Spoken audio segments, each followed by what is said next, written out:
কিচ্ছু করতে পারবে না জম্বি, আমি আছি তো, কিচ্ছু হবে না। না মা, মামা মেরে ফেলে। দেখো দরজা ঠকঠক করছে। দাঁড়া, আমি জম্বিকে কিচ্ছু করতে দেবো না মা, ও যদি আসে ওকে আমি মেরে ফেলবো। দাঁড়া, তুই ওখানে গিয়ে চুপ করে বস, আমি দরজাটা আটকে দিচ্ছি। তোমার যদি খেয়ে নেয়? ও আমায় কিচ্ছু করতে পারবে না মা, ওর অত শক্তি নেই। চুপ, এখানে চুপ করে বস, তুমি এখান থেকে একদম উঠবে না, আমি দরজাটা আটকাচ্ছি। আমি না ডাকা পর্যন্ত তুমি এখান থেকে একদম উঠবে না, ঠিক আছে? বসো, দরজাটা আটকা। ও বাবা, জম্বি কিছু ঠেলছে, আমি পারছি না আটকাতে। মা,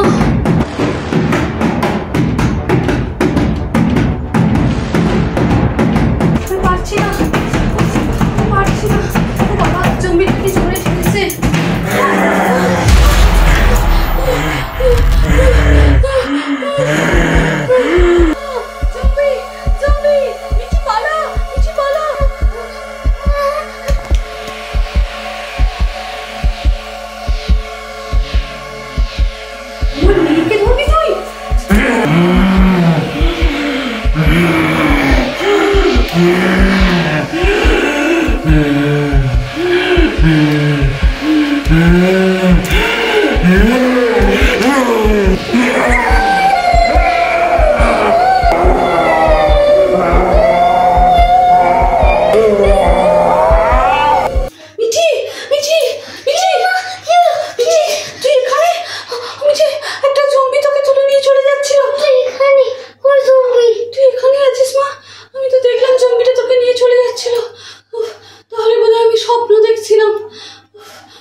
তোকে তাড়া করছিল, তোকে টেনে নিয়ে চলে যাচ্ছিল, তোকে মেরে দিচ্ছিল মা।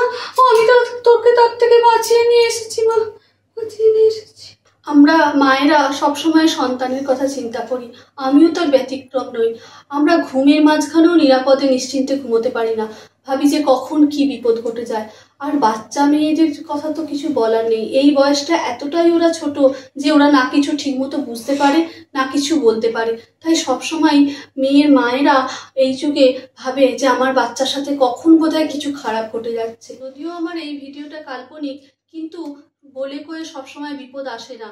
কখন কি বিপদ যে তোমার বাচ্চার ওপরে সে হানা দেবে তা কখনোই বলা যায় না। সেই জন্য আমাদের মায়েদেরকেই দায়িত্ব নিয়ে সবসময় সচেতন রাখতে হবে এবং বাচ্চা ছেলে মেয়েদেরকে চোখে চোখে সবসময় রাখতে হবে, যাতে এরকম কোনো বিপদ এসে ওদেরকে আঘাত না করে।